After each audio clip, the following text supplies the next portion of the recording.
안녕하세요. 책 읽어주는 뉴요커 라임입니다. 3번에 걸쳐서 무라카미 하루키의 댄스 7장을 읽었습니다. 7장에서는 드디어 이 책에 등장하는 인물들 사이에서의 어떤 정말 대화다운 대화가 길게 오갔죠. 개인적으로는 이 7장을 읽으면서 작가의 의도와는 상관없이 좀 뭔가 좀 달달하다고나 할까요? 그런 느낌이 들었었습니다. 뭔가 선을 넘을 듯 안 넘을 듯 그렇게 아슬아슬하게 대화가 또 상황이 진행이 되다가 갑자기 고도 자본주의 사회, 어떤 이 사회의 부조리, 그러한 것들로 갑자기 화제를 바꿔서 이 7장을 마무리 짓는 이 하루키라는 작가는 독자들과 또 다른 밀당을 하고 있는 것은 아닐까라는 생각도 개인적으로 들었었습니다. 자, 오늘 8장부터 시작하겠습니다.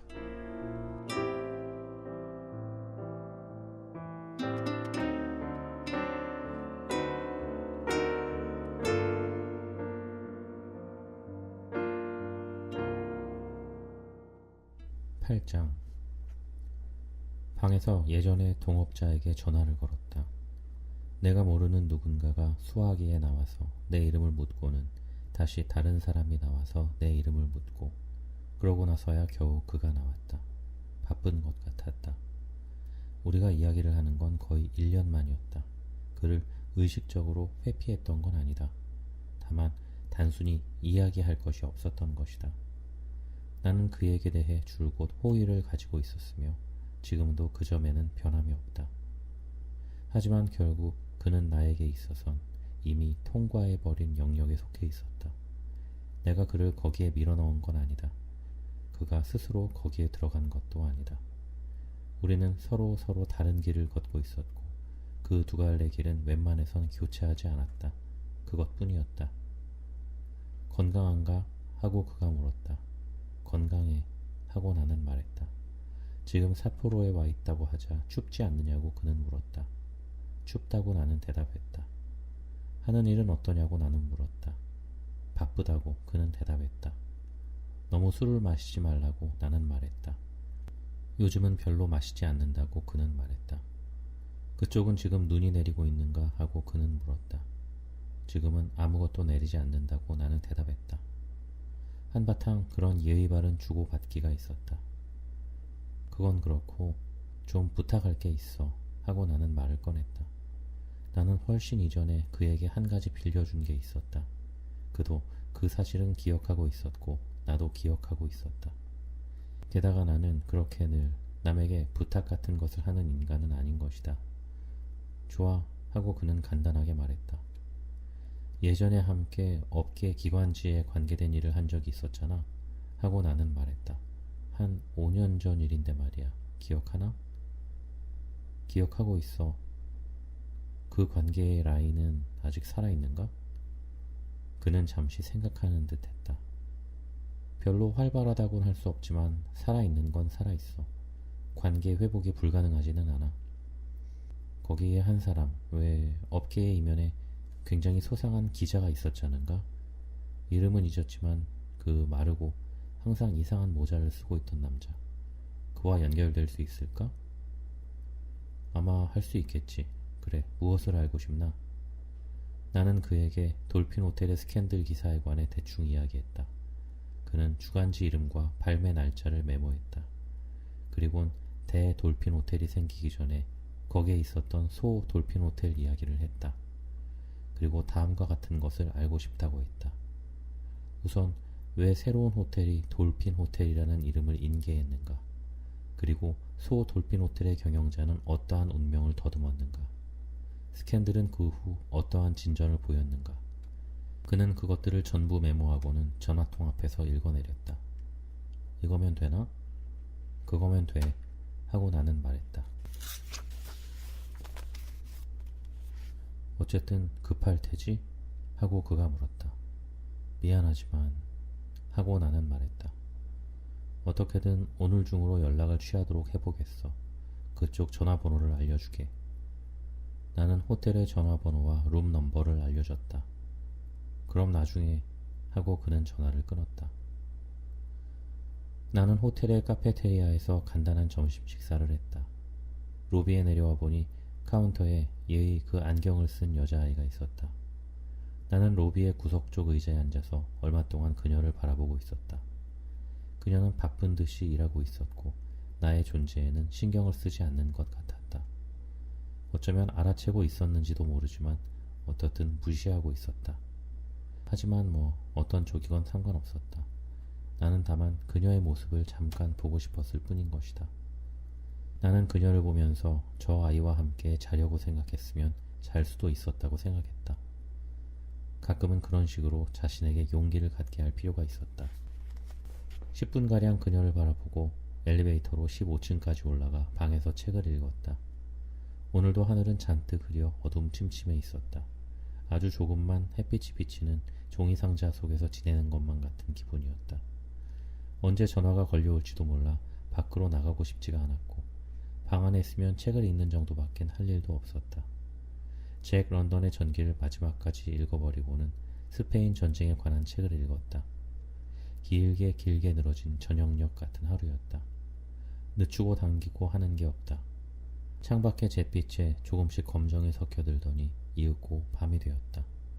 음울함의 질이 조금 달라졌을 뿐이었다. 세계에는 두 가지 색깔밖엔 색깔이 존재하지 않았다. 회색과 흑색. 그것이 일정 시간을 두고 왔다 갔다 하고 있을 뿐인 것이다. 나는 룸서비스에게 샌드위치를 주문했다.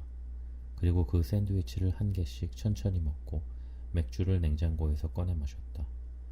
맥주도 역시 한 모금씩 천천히 마셨다. 할 일이 없으면 여러 가지 일을 시간을 들여 차근차근 하게끔 된다. 7시간 만에 동업자로부터 전화가 걸려왔다. 연락이 됐어 하고 그는 말했다. 힘들었지? 그럭저럭 하고 그는 좀 생각하고 나서 대답했다. 아마도 매우 힘들었을 거라고 나는 생각했다. 대충 간단하게 알려주지. 우선 첫째로 이 문제는 이젠 완전히 뚜껑이 닫혀버린 상태야. 뚜껑이 닫히고 끈으로 묶여 금고 속으로 들어가 있지. 아무도 이젠 다시 파헤치려 하지 않아. 끝난 거야. 스캔들은 이젠 존재하지 않는 거야. 정부, 부내 등과 시청에서 두세 명 드러나지 않는 인사이동 같은 것이 있었는지도 몰라. 하지만 대수로운 건 없어. 아주 작은 조정 같은 거지. 그 이상은 아무도 접촉할 수가 없어. 검찰청도 약간은 움직였지만 확실한 건 아무것도 잡지 못했어. 여러 가지로 까다로운 줄이 얽혀 있어. 다루기 어려운 거야. 그래서 알아내기가 어지간히 힘들었어. 이건 개인적인 일이고 누구도 곤란하게 만들지는 않겠어. 상대에게도 그렇게 말해뒀어. 나는 수화기를 든 채 냉장고까지 가서 맥주를 꺼내 한 손으로 마개를 열고 한 손으로 컵에 맥주를 따랐다. 하지만 집요한 것 같은데 섣불리 손을 내밀었다간 다친다고 하고 그는 말했다. 이건 굉장히 큰 사건이야. 어째서 자네가 이런 일에 물렸는지 모르지만 어떻든 깊이 빠져들지 않는 게 좋겠어. 사정은 있겠지만 좀 더 조용하게 신분에 걸맞는 인생을 보내는 편이 좋을 것 같아. 나처럼이라고까진 말하지 않겠지만. 알겠어 하고 나는 말했다. 그는 기침을 했다. 나는 맥주를 한 모금 마셨다. 예전에 돌핀 호텔은 마지막까지 물러서지 않았기 때문에 여러 가지로 곤란한 일을 당했지. 깨끗하게 물러섰더라면 좋았을 텐데 그러질 않았어. 대세라는 걸 깨닫지 못했던 거야. 그런 타입이지 하고 나는 말했다. 흐름을 깨닫지 못한 거야. 여러 가지 몹쓸 일을 당했지.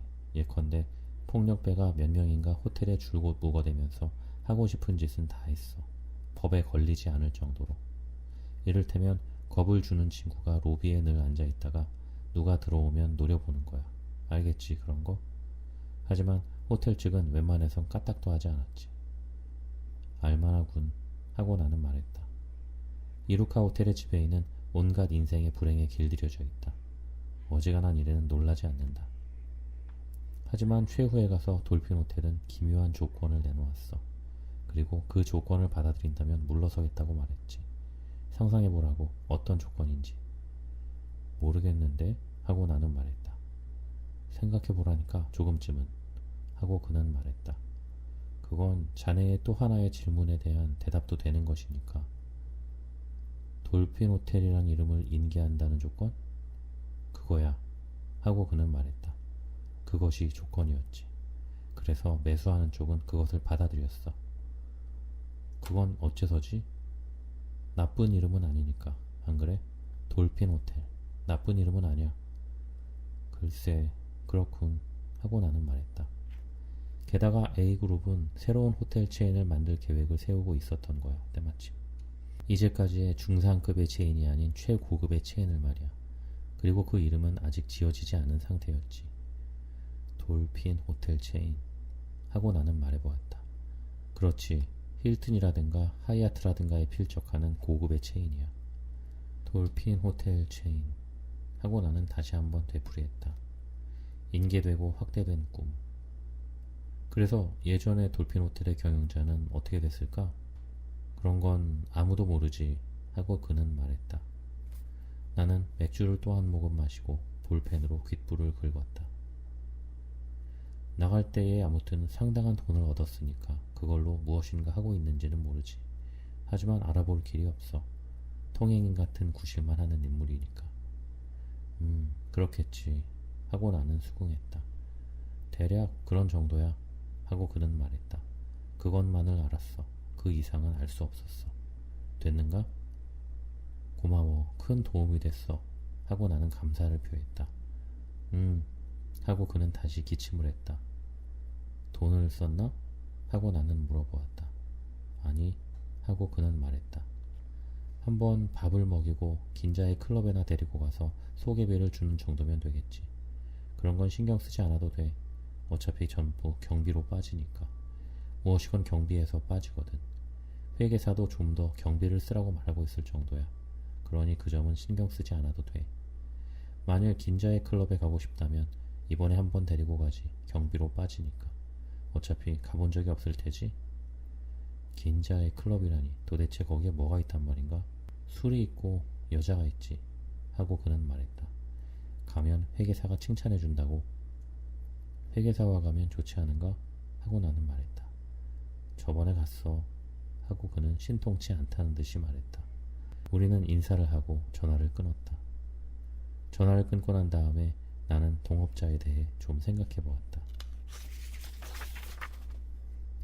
나와 같은 나이로 이미 배가 나오기 시작한 사내. 책상에 몇 종류나 약을 넣어두고 선거에 관해 심각하게 생각하는 사내. 아이들의 학교에 대해 골치를 앓으며 노상 부부싸움을 하며 그러면서도 기본적으로는 가정을 사랑하고 있는 사내. 심약한 데가 있고 때때로 술을 지나치게 마시지만 그러나 기본적으로는 어김없이 착실한 일을 하는 사내. 여러가지 의미에선 건실한 사내. 우리는 대학을 나와서부터 콤비가 되어 오랫동안 잘 해왔다. 작은 번역 사무실로 시작해서 조금씩 일의 규모를 확장해 갔다. 우리는 애초부터 그다지 친근한 친구라 할 수는 없었지만 비교적 마음이 맞는 데가 있었다. 매일 얼굴을 맞대고 있으면서도 말다툼 한 번 한 적이 없었다. 그는 좋은 환경에서 자란 온화한 사람이었으며 나는 또한 말다툼을 좋아하지 않았다. 다소의 차이야 있었지만 서로 존경하면서 함께 일을 계속해 왔었다. 하지만 결국은 우리는 가장 좋은 시기에 헤어졌던 것이다. 내가 갑작스럽게 그만두고 나서도 그는 나 없이도 제법 잘 하고 있었고, 솔직히 말해서 내가 없어진 뒤로 오히려 잘 하고 있었다. 일의 업적도 순조롭게 신장되고 있었다. 회사도 커졌다.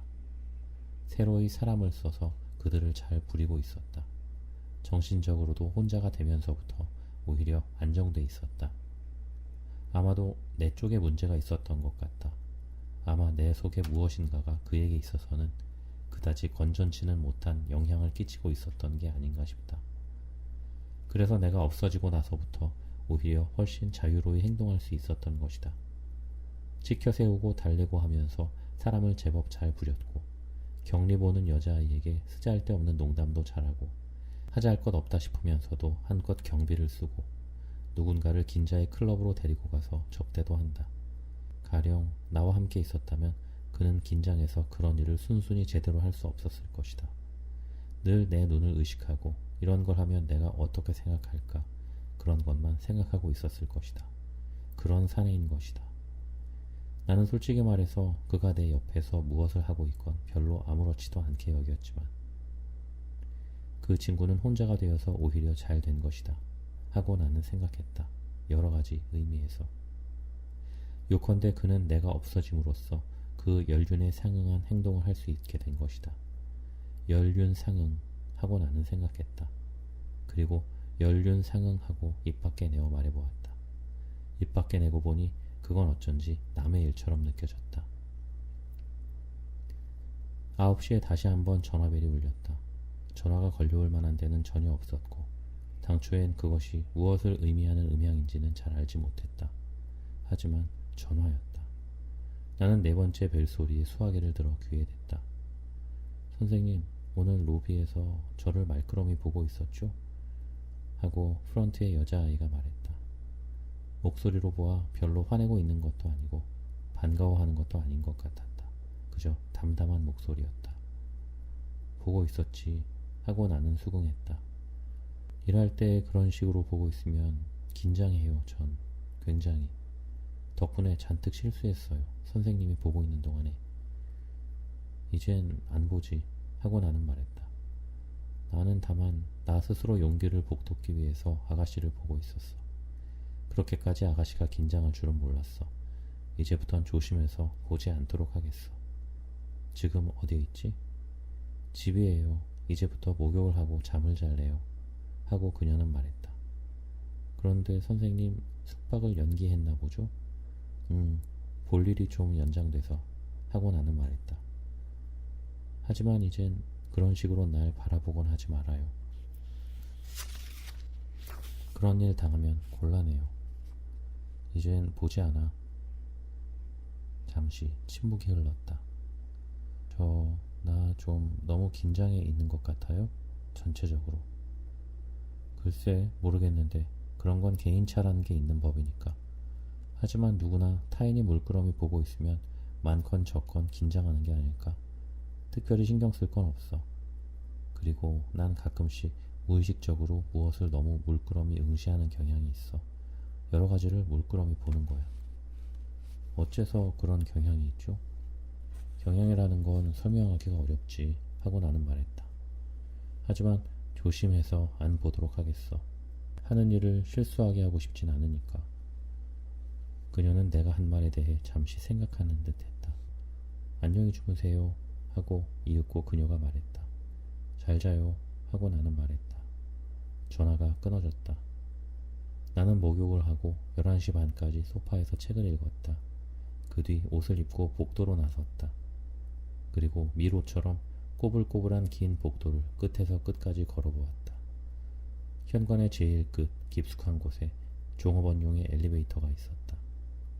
종업원용 엘리베이터는 대개 일반 객의 눈에는 띄지 않게끔 되어 있었지만 감추어져 있는 건 아니었다. 비상계단이라는 화살표 쪽으로 걸어갔더니 객실 번호가 없는 문이 몇몇 줄 서 있고 그 한 모퉁이에 엘리베이터가 있었다. 숙박객이 잘못해서 타지 않도록 하물 전용이라는 팻말이 걸려 있었다. 나는 얼마 동안 그 앞에서 상황을 엿보고 있었지만 엘리베이터는 내내 아래층에 머물러 있는 채였다. 이 시각에는 이미 이용자가 거의 없는 것이다. 천장의 스피커에서 음악이 나직히 흐르고 있었다. 폴 모리아의 사랑은 물빛이었다. 나는 엘리베이터의 버튼을 눌러보았다. 버튼을 누르자 엘리베이터는 문득 잠이 깬 듯 그 고개를 치켜들고 위로 올라왔다. 층 표시의 디지털 숫자가 1, 2, 3, 4, 5, 6 그렇게 상승했다. 서서히 그러나 확실하게 그것은 접근해왔다. 나는 사랑의 물빛을 들으며 그 숫자를 바라보고 있었다.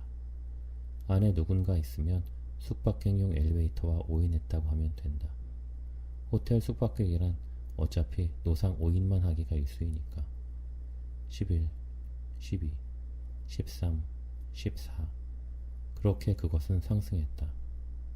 나는 한 걸음 뒤로 물러나서 포켓에 두 손을 찔러놓고 문이 열리기를 기다렸다. 15라는 데서 숫자의 상승은 머물렀다. 그리고 일순의 틈이 있었다. 아무 소리도 들리지 않는다. 그리고 문이 쓱 열렸다. 안에는 아무도 없었다. 굉장히 조용한 엘리베이터군 하고 나는 생각했다. 천식 환자 같은 예전의 이루카 호텔의 엘리베이터와는 너무나 다르다. 나는 안에 들어서서 16 버튼을 눌렀다. 문이 소리도 없이 닫히고 희미한 이동의 감각이 있고 다시 문이 열렸다. 16층이었다. 하지만 16층은 그녀가 말하던 것 같은 암흑은 아니었다. 제법 불빛이 켜있고 천장에서는 여전히 사랑은 물빛이 흐르고 있었다. 아무런 냄새도 나지 않는다. 나는 시험 삼아 16층을 끝에서 끝까지 걸어보았다. 16층은 15층과 꼭 같은 구조였다. 복도는 꼬불꼬불 구부러졌고 어디까지나 객실이 계속되고 그 사이에 자동 판매기를 모아놓은 공간이 있고 몇 대인가 숙박객용 엘리베이터가 있었다. 문 앞에 룸서비스한 저녁 식사의 접시가 몇몇 내놓인 채로였다. 카펫은 짙은 적색이고 부드러운 양질이었다. 발소리도 들리지 않는다. 주인은 쥐죽은 듯 조용하기만 했다. 음악이 퍼시페이스 오케스트라의 여름날의 사랑으로 바뀌었다. 나는 끝까지 걸어가선 중간까지 되돌아와 숙박객용 엘리베이터로 15층에 내려왔다. 그리고 다시 한번 같은 일을 되풀이해보았다. 종업원용 엘리베이터를 타고 다시 16층에 올라가 여전히 불빛 환한 지극히 당연한 플로어 앞에 섰다. 여름날의 사랑이 흐르고 있었다. 나는 단념하고 다시 15층으로 내려와 브랜디를 2모금 마시고 잠을 청했다.